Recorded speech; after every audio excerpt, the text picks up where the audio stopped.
Hello အားလုံးပဲပျော်ရွှင်စရာမယ်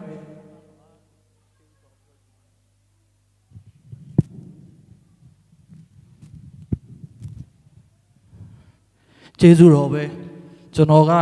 တရားဟောရင်ဒီလိုမိုက်နေပဲဟောချင်တာကျေးဇူးတော်ပဲအဲ့ဒါနော်ကွက်တီပဲဒီနေ့ပေါ့နော်ကျွန်တော်တို့ဖျားသခင်ရဲ့တစ်နှစ်တာလုံးပေါ့နော်ပို့ဆောင်ပေးခြင်းနောက်ဆုံးတော့လပေါ့နော်ဒီဇင်ဘာလတချို့တော့သူတွေလို့မပြောချင်ပါဘူးကျွန်တော်တို့လူငယ်ဘဝပေါ့နော်ဒီအချိန်မှာဆိုအင်မတန်မှနောက်ထပ်ရတယ်အင်မတန်မှကြေကွဲရတယ်ပေါ့နော်ဒါမဲ့သိမကြခင်လွတ်လပ်ရေးနေ့ရောက်လာတဲ့ခါမှာပြန်ပြီးတော့ကိုယ့်ရဲ့လမ်းကြောင်းတိုင်းကိုလုံနေကြတိုင်းပြန်သွားကြတာရှိပါတယ်ဒီနေ့ပေါ့နော်ကျွန်တော်အဲ့ဒီရောက်တော့ပြောချင်တာမဟုတ်ဘူးဒီနေ့ခရစ်စမတ်မှာကျွန်တော်တို့တွေဘာတွေလုပ်ကြလဲတော်တော်များများလက်ဆောင်ပေးကြတယ်အခုချိန်မှာလဲဘောစီတွေအများကြီးဖြစ်နေတော့ပါပြီလက်ဆောင်တွေငွေကြီးဘောတော့မျိုးစုံလက်ဆောင်ရကြတယ်ပြီးတော့တဦးနဲ့တူ gift site ပေးကြတယ်ကျင်နာပေးကြတယ်အမျိုးမျိုးပေါ့နော်လှုပ်ဆောင်နေကြတယ်အဲ့ဒါတွေကဘာကြောင့်လဲပေါ့နော်ဘာဖြစ်လို့လဲကျွန်တော်မေးချင်ပါတယ်ပြီးတော့ခရစ်စမတ်ရဲ့ရည်ရွယ်ချက်ကဘာလဲပေါ့နော်ကျွန်တော်တို့အသက်တာမှာဘယ်လိုမျိုးလဲဆိုတဲ့အရာကိုရှေးဥစွာပြောချင်တာဖြစ်ပါတယ်အခုချိန်မှာကျွန်တော်နောက်ကပတ်တော်အတွက်ပေါ့နော်အနေငယ်ဆူတောင်းချင်ပါတယ်ကောင်းမြတ်တဲ့အဖဖျားကိုရရှင်ဒီနေရာမှာကျွန်တော်တို့အားလုံးစုဝေးလျက်မထိုက်မတန်တော့ညားတော်လေကျေးဇူးတော်အားဖြင့်ဒီနေ့ဖျားသခင်ကိုဝတ်ပြုကိုးကွယ်ရသောအခွင့်ကိုပြင်ဆင်ပေးတော်မူသောကြောင့်ယေရှုတင်နေဒီနေ့အတွက်ဒီနေ့ကိုရရှင်ဖျားတစားဗလာဖြစ်ဒီနေ့ကျွန်တော်အသက်တာကိုအသုံးပြုတဲ့အခါမှာလဲကိုရောခွန်အားကိုရောစကားဖြစ်စေတော်မူပါယေရှုတော်အပေါင်းချီးမွမ်းရဲ့ယေရှုခရစ်နာမနဲ့အသက်တာကိုစက္ကန့်နာမ၏အာမင်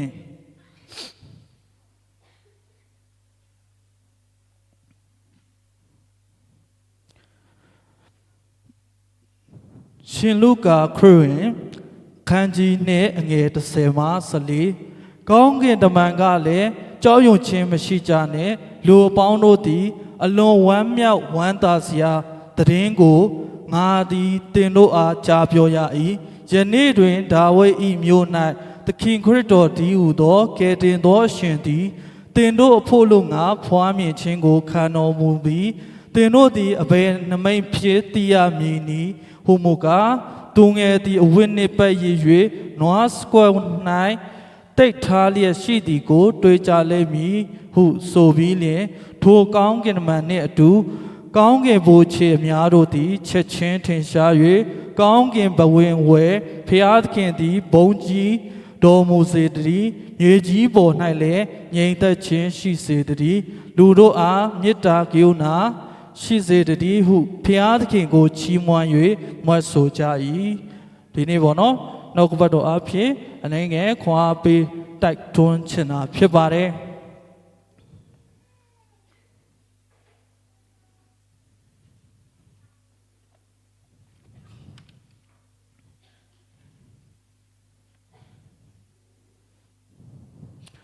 ဒီနေ့ကတော့ကျွန်တော်ကတော့ခရစ်ဝင်ကျမ်းနေပဲပေါ့နော်ဟောတော်မှာဖြစ်တယ်ဆရာမကတော့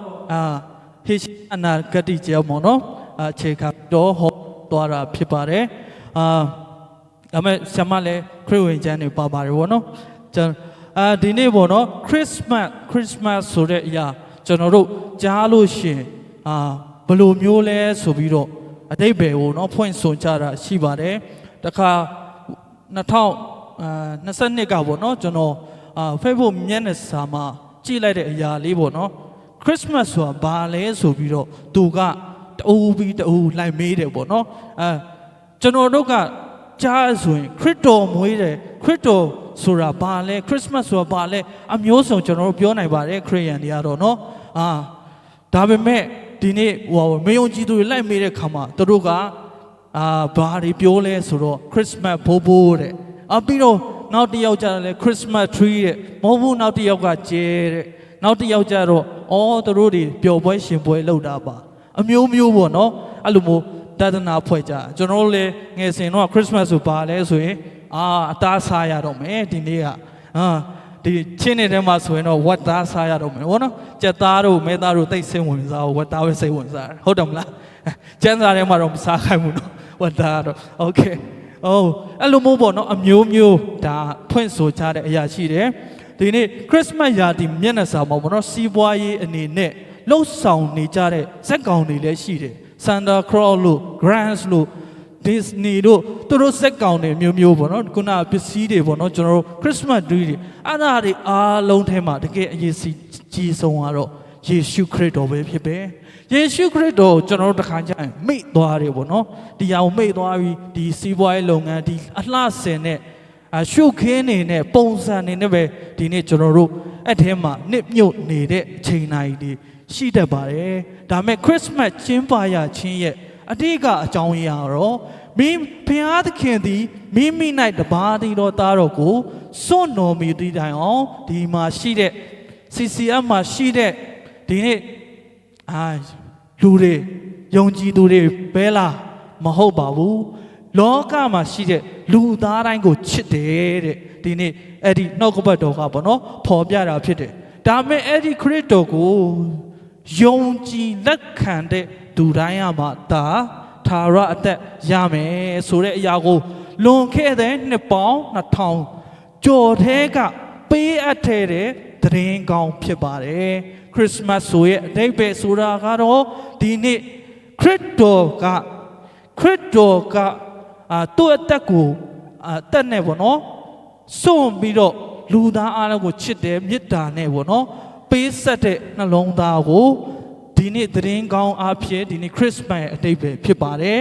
အဲ့ဒီဟာကလည်းယခုနေ့တည်းပေါ့နော်ယခုအချိန်ထိတကယ်ကိုအမှန်အကန်ဖြစ်နေတယ်မဟုတ်ဘူးလွန်ခဲ့တဲ့2000ကအဲ့ဒီကိစ္စပဲအဲ့ဒါနဲ့ငါတို့နဲ့မဆိုင်ဘူးတခါကျရင်တမန်ကျမ်းစာဖတ်တဲ့အခါမှာကျွန်တော်တို့ကြည်တက်ကြတယ်အရှိမပေါ့နော်ဓမ္မဟောင်းမှာဆိုရင်ဘာတွေလဲဆိုတော့ဣသေလလူမျိုးတွေကိုပဲပြောတဲ့အရာဆိုတော့ကျွန်တော်တို့နဲ့မဆိုင်ဘူးဣသေလလူတွေအတွက်ပဲဖြစ်တယ်ကျွန်တော်တို့အတွက်မဟုတ်ဘူးဆိုပြီးတော့ကျွန်တော်ခံယူချက်တွေပေါ့နော်တခါကျရင်လည်းဖြစ်တတ်ပါတယ်အဲ့လိုမဟုတ်ဘဲနဲ့ဒီနေ့ထိုသတင်းကောင်းကလည်းကျွန်တော်ဘယ်အချိန်ကစလည်းမသိတော့ဘူးเนาะထိုသတင်းကောင်းကလည်းဘယ်လိုပြောမလဲနှုံခဲ့တဲ့နှစ်ပေါင်း2000မှာပဲရက်နေတာမဟုတ်ဘဲနဲ့ယခုနှစ်ထိအနာဂတ်ထိပြည့်စုံပန်ထိဆက်လက်ပြီးတော့ရှိနေမဲ့သတင်းကောင်းဖြစ်ပါတယ်ဆိုတာပြောချင်ပါတယ်ဒီနေ့ပေါ့နော်ကျွန်တော်လဲမိနစ်4နဲ့ပေးထားတာပေါ့နော်ဒါပေမဲ့စင်ဝတက်ခန်ဒီမှာလမ်းអော်လိုက်ပါတယ်ကြိုက်သလားဆိုတော့မပူပါနဲ့နော်ဂျာဆန်ဟင်းကားလားစံပြုတ်လားစားတော့စားမှာပါနော်နည်းနည်းတော့အချိန်သွားရင်လည်းသွားမယ်ပေါ့နော်ကျွန်တော်တရားဟောတဲ့အချိန်မှာကျွန်တော်အမြဲတမ်းပြောမှုတဲ့အရာလေးရှိတယ်ပေါ့နော်ဒါလည်းဆရာဆမတွေထဲကပေါ့နော်ကျွန်တော်အဲ့ဒီစာသားလေးကိုကျွန်တော်ကြိုက်လို့ပေါ့နော်ဘာလဲဆိုတော့ကျွန်တော်ကဟောလို့ရှိရင်နည်းနည်းတော့ပေါ့နော်မိနစ်ဆိုပြီးတော့နည်းနည်းများသွားတာရှိတယ်ပေါ့နော်တခါကြောက်လို့ရှိရင်စင်ပေါ်တက်တဲ့ခါမှာတအားကြောက်တာဘာပြောမှမသိဘူးဒါပေမဲ့တက်ပြီးရင်လည်းလုံးဝပြန်မစင်းတော့ဘူးပေါ့နော်အဲ့ဒီဟာပြဿနာဖြစ်နေတာအဲ့ဒီဟာပြဿနာဖြစ်အဲ့ဒါကြောင့်ပေါ့နော်ဒီချင်းကလည်း3နိုင်ဆိုတော့အေးလဲအေးတယ်စားတော့လဲစားရတယ်ဆိုတော့အိတ်ချင်တော့အိတ်လိုက်ပါပြဿနာမရှိဘူးပေါ့နော်အိတ်လိုက်ပြဿနာမရှိဘူးဒါပေမဲ့မဟောင်းနဲ့တော့အနှုံးညွတ်တောင်းမှနဲ့မဟောင်းနဲ့ဘာလို့ဆိုဘေးကလူနှိုးသွားမှဆိုလို့နော်ဟုတ်ပြီလားဟုတ်ပြီကျွန်တော်တို့ဆက်လက်ပြီးတော့သွားမယ်ခရစ်မတ်ဆိုတဲ့အဓိပ္ပာယ်ပေါ့နော် Christ ဆိုတဲ့အရာကတော့ယေရှုခရစ်တော်ဆိုညွှန်းခြင်းဖြစ်ပါတယ်မတ်ဆိုတဲ့အရာကတော့လူထုပေါ့နော်တနည်းအားဖြင့်ခရစ်မတ်ဆိုတာကခရစ်တော်နဲ့လူထုတွေ့ဆုံတဲ့အရာဖြစ်ပါတယ်အဲ့ဒီမှာပြောချင်ပါတယ်ခရစ်မတ်ဆိုတာခရစ်ယာန်နဲ့ခရစ်တော်တွေ့တာမဟုတ်ပါဘူးဒီနေ့လူသားအလုံးနဲ့ဖခင်နဲ့တွေ့ဆုံခြင်းဖြစ်ပါတယ်ခရစ်မတ်ရဲ့ရည်ရွယ်ချက်ကဖခင်သခင်သည်ကျွန်တော်တို့ကိုချစ်တယ်ကျွန်တော်တို့နဲ့အတူရှိတော်ဖခင်ဖြစ်တယ်အချိန်တိုင်းနဲ့လည်းအတူရှိတော်ဖခင်ဖြစ်ပါတယ်ဆိုတဲ့အရာကိုထည့်ပြီးတော့ပြောချင်ပါတယ်ဒီနေ့ပေါ့နော်ဒါကတော့ခရစ်မတ်အဓိပ္ပာယ်ပြီးသွားပြီနောက်တစ်ချက်ပေါ့နော်ဒုတိယအချက်အနေနဲ့ပေါ်ပြချင်တဲ့အရာကတော့အဲ့ဒီမှာဖခင်ရဲ့လူနှစ်ဦးเจ้าရဲ့ပေါ့နော်ကျွန်တော်ပေါ်ပြချင်ပါတယ်အဲ့ဒီထဲမှာဒ ဒီခေါင်းစဉ်လေးကတော့ပေးဆက်ခြင်းမရှိလေဝမ်းမြောက်ဖွယ်တနည်းအားဖြင့်ခရစ်စမတ်ဆိုတာမဖြစ်လာပါဘူးဒီနေ့ဘောနော်ကောလောသဲခန်းကြီးတေအငယ်ဆက်ခွန်မှာဟယ်လိုကောလောသဲခန်းကြီးတေအငယ်15ဆက်ခွန်ထဲမှာဆိုရင်ပေါ့နော်ယာဇပလင်အစိုးရချင်းတကူအထွတ်အမြတ်အာနာစက်သားတော်ယေရှုအတွက်ဖန်ဆင်းပေးထားတယ်လို့ဖော်ပြထားတာဖြစ်တယ်ဒါကကျွန်တော်အနေငယ်ချုပ်ပြီးတော့ပြောလိုက်တာဖြစ်တယ်ဟေဘရဲခန်းကြီး1အငယ်3ထဲမှာလေခရစ်တော်ကဖခင်သခင်ရဲ့ယာဘတ်မှာထိုင်နေတယ်လို့ဖော်ပြထားပါတယ်စာလံကျမ်းခန်းကြီး45အငယ်6နဲ့ခုနဲ့ဘောနော်ဟေဘရဲ1:8မှာကြတော့ကိုတော်ဤပလင်ဟာနေဆထာဝရပလင်လို့ပြောထားပါတယ်ဒီယာဇပလင်နဲ့ပတ်သက်ပြီးတော့ဒီနှုတ်ကပတ်တော်တွေကိုကျွန်တော်ပြောချင်တာကတော့ဒီနေ့သခင်ခရစ်တော်ဖခင်ကပေါ်သေးမဟုတ်ပါဘူးတကယ်ကိုယာဇပလင်မှာထိုင်နေသူဖြစ်တယ်ဖခင်သခင်ရဲ့ယာဘတ်မှာထိုင်နေသူဖြစ်တယ်ဒါပေမဲ့သူဗက်လင်မြို့မှာလာပြီးတော့လူသားအလုံးအတွက်ကဲတင်ပို့ရန်လာတဲ့ခါမှာနွားစကွက်မှာပဲသူမေးဖားတာဖြစ်တယ်သူတကယ်ကိုကြီးကျယ်ခမ်းနားတဲ့အရာကိုသူစွန့်လွတ်တာဖြစ်တယ်ဒီလိုမျိုးပေးဆက်မျိုးသားမရှိရင်ကျွန်တော်တို့ကဲတင်ချင်းဆိုတာမရှိလာနိုင်ဘူးဒီနေ့ခရစ်စမတ်ဆိုတာလည်းပျော်ရွှင်စရာဝမ်းမြောက်ဖွယ်ရာဆိုတာလည်းမရှိလာနိုင်ဘူးဖြစ်တယ်အဲ့ဒါကြောင့်ဒီနေ့ခရစ်တော်ကသူ့ရဲ့ပလင်ကိုစွန့်နေနှုံချပါတယ်ဆိုတဲ့နွားစကွက်ထဲမှာဒီနေ့ဖွားမြင်ခဲ့တာဖြစ်တယ်တနည်းအားဖြင့်ဘုရားသခင်ရဲ့အကြံစီကိုပြည့်စုံနေစေတာဖြစ်ပါတယ်ရှင်ယောဟန်ခရစ်ဝင်ကျမ်းထဲမှာလည်းသခင်ယေရှုသည်ကောင်းခင်မှသို့ဆင်းတယ်လို့မကြာခဏတတ်တဲ့ခဏလည်းတွေ့ရပါတယ်ယောဟန်ပေါ့နော်ယောဟန်ခန်းကြီး3အငယ်73မှာဆိုရင်ကောင်းကင်မှဆင်းသက်၍ကောင်းကင်ဘုံ၌ရှိသောလူသားတစ်ပါးမှတစ်ပါးအဘယ်သူများကောင်းကင်ဘုံသို့မတက်မီလူသားပေါ့နော်အဲ့ဒီအရာလေးမှာဖယားသခင်ယေရှုပေါ့နော်သခင်ဖယားကလောကကိုဆင်းလာတဲ့ခါမှာလူ100%ဖြစ်တယ်ကောင်းကင်မှာရှိတော့ကလည်းဖယား100%ဖြစ်တယ်တနည်းအားဖြင့်လူလောကမှာသူလာနေတဲ့အချိန်မှာဖယားသခင်ရဲ့အရှင်ဝါခုနကကျမ်းပတ်စာထဲမှာအစိုးရချင်းအထွတ်အမြတ်အာဏာစက်အားလုံးသူထားခဲ့တာဖြစ်တယ်လူသားအနေနဲ့ပဲသူလာတာဖြစ်တယ်ကောင်းကင်ကရင်ဆင်းလာတယ်ဆိုတဲ့အရာလေးဖော်ပြထားတာဖြစ်တယ်ပြီးတော့နောက်ယောဟန်ခန်းကြီး6အငယ်51မှာဆိုရင်ကောင်းကင်မှာဆင်းသက်သောအသက်မုတ်ဒီမုတ်ပေါ့နော်အသက်မုတ်ဆိုပြီးတော့ဒီဟာကလည်းကောင်းကင်မှာဆင်းသက်လာတယ်ဆိုတဲ့ဟာကိုဖော်ပြထားအောင်လည်းတွေ့ရပါတယ်သခင်ယေရှုသည်ပလင်ကိုစွန့်၍လူသားအလုံးကိုသူ့ရဲ့အသက်နဲ့ရွေးဝယ်ခြင်းအဖြစ်ခရစ်စမတ်ဆိုတာဖြစ်လာပါတယ်ဒါကဖခင်ရဲ့ပေးဆက်ခြင်းပထမအချက်ပေါ့နော်လူတော့မဟုတ်ပါဘူးဖခင်လူလဲဟုတ်တယ်ဆိုတော့ဒီနေ့ဒီချက်နောက်တော့ဦးကကြတော့ကျွန်တော်အားလုံးသိပါတယ်မာရိပါပဲသူကအပြိုကညာဖြစ်တယ်သူနဲ့လက်ထက်မဲ့သူကထိမ်းမြမဲ့သူကယောသက်ဖြစ်တယ်ပေါ့နော်အဲ့ဒီချိန်မှာသူတို့လက်မထက်ခင်မှာပေါ့နော်အဲ့ဒီစိတ်ဆက်ကြောင်းလဲပြီးဖြစ်မှာပေါ့နော်အဲ့ဒီချိန်မှာကောင်းကင်ဘက်ကမာရိရှိကိုလာတဲ့ခါမှာကျေးဇူးတော်ခံရတော့မိမလို့နှောက်ခွန်းဆက်တာတယ်ပြီးတော့လူရှိဖျားရှိမှာပေါ့နော်မဟုတ်ပါဘူးဖျားသခင်ရှိတော်၌မျက်နာရတော်သူဆိုပြီးထပ်ပြောတယ်ဒါကနောက်တစ်ချိန်မှာပေါ့နော်ချက်ချင်းမပြောဘူးပြီးတော့နောက်တစ်ချိန်မှာကျတော့မြတ်စွာသောမိမလို့အမျိုးမျိုးခေါ်ဝေါ်ပြီးတော့နှုတ်ခွန်းဆက်တာတယ်ပေါ့နော်သူအမျိုးဆုံးဒါပေမဲ့အဲ့ဒီအကြောင်းအရာတွေကျွန်တော်မပြောတော့ဘူးပေါ့နော်ရှင်လုကာခန်းကြီး1အငယ်26မှာပါတာဖြစ်တယ်ယုံကြည်သူတိုင်းမှာကျမ်းစာရှိလို့ကျွန်တော်မဖတ်ပြတော့ဘူးကိုပေါ့ကိုပဲဖတ်လိုက်ပါဘောနော်ဟုတ်ပြီနော်အဲ့ဒီမှာသူ့ရဲ့အပြိုစင်ဘဝကိုပေါ့နော်ပေးအပ်ပြီးတော့သခင်ခရစ်တော်ကိုသူ့ရဲ့ကိုဝင်ပေါ့နော်တီဖို့ရန်အတွက်သူ့ကိုလာတောင်းဆိုတဲ့အခါမှာသူကလည်းစကတော့လူသားပဲအနေမလွယ်ဘူးပေါ့နော်အခုချိန်တော့လွယ်ပါလိမ့်မယ်ဘာလို့ဆိုတော့အားလုံးသိနေပြီလေအဲ့ဒီချိန်ခါလအရာကတော့မာရိကတော့ သူစဉ်းစားရတာပေါ့နော်အဲ့ဒီချိန်မှာဘယ်လိုပြောမလဲအမျိုးသားမရှိပဲနဲ့မွေးဖွားမယ်ဆိုရင်အင်မတန်မှအန္တရာယ်များတာဖြစ်တယ်ဒါပေမဲ့လည်းဖခင်ရဲ့အကြံစီတော်ဖခင်ရဲ့စကားအဲ့ဒီနောက်ပိုင်းမှာကျမ်းစာတွေမှာတွေ့ပါလိမ့်မယ်အဲ့ဒီဟာတွေမှာကြားတဲ့အခါမှာသူကသူ့ရဲ့အပြိုကညာသူ့ရဲ့အပြိုစင်ကိုသူကခဲ့ဖြစ်တယ်ဒီနေ့ဒုတိယတူပေါ့နော်ဒီမှာသူ့ရဲ့အပြိုကညာဆိုတဲ့အရာကိုသူစွန့်လွတ်ခဲ့ပြီးတော့ဖခင်ရဲ့အကြံစီကိုဝန်ခံခဲ့လို့အဲ့ဒီအရာကတကယ်ကိုပဲဒီကနေ့မှာကျွန်တော်တို့ဝမ်းမြောက်ခွဲ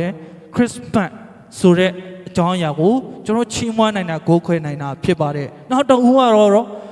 သူ့ရဲ့အမျိုးသားပါပဲယောသပ်ဖြစ်ပါတယ်ယောသပ်ကလည်းဒုသနင်းကိုကြားတဲ့အခါမှာမာရိကိုတော့သူချစ်ပါတယ်ဒါပေမဲ့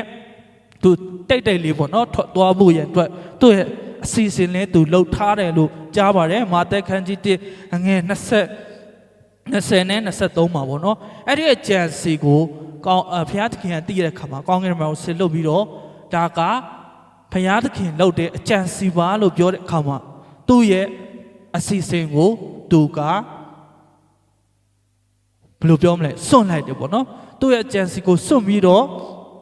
ဘုရားရဲ့အကြံစီကိုပဲဝန်ခံခဲ့တာဖြစ်တယ်ဒီနေ့ပေါ့နော်ကျွန်တော်ပြောချင်တဲ့အရာခရစ်ဆိုတဲ့အရာကတော့ဒီနေ့ပေးဆက်ခြင်း